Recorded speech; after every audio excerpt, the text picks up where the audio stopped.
My first meeting with Gerard and Chris, we went to lunch in LA, and they just sort of, you know, gave me their whole pitch. I had already signed on, but they're so passionate and energetic and lovely individuals, and their heart is just so wildly connected to this story and to the movie. And they have done commercials and music videos and very provocative, PSAs and but to move into the feature world for the first time, there's something really infectious about being around people like that.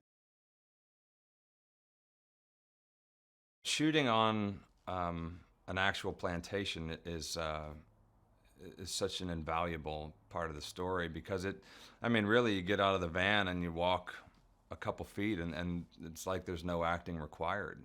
Everywhere you look is a real plantation, and so there's no end of the facade. It's there 360 degrees around you.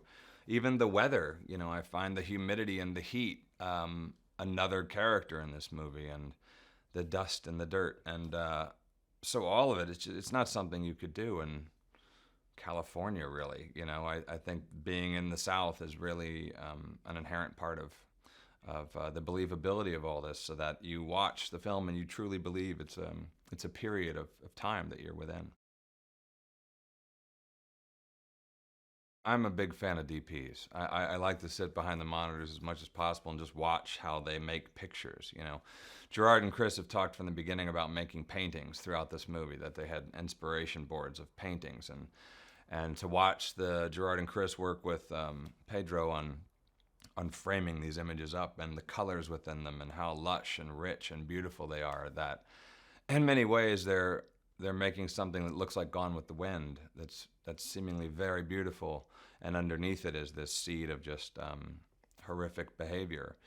So to watch them manipulate colors, and there's a fire in the cabin a few times, and sometimes it's very red fire and the whole cabin is lit red like a horror film, and other times it's a very natural looking light. So he's pretty brilliant at what he does, and it's so much fun for me to watch them make each puzzle piece.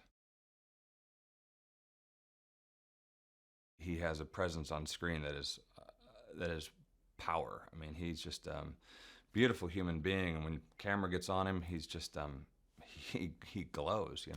So I'm really excited to see his performance here.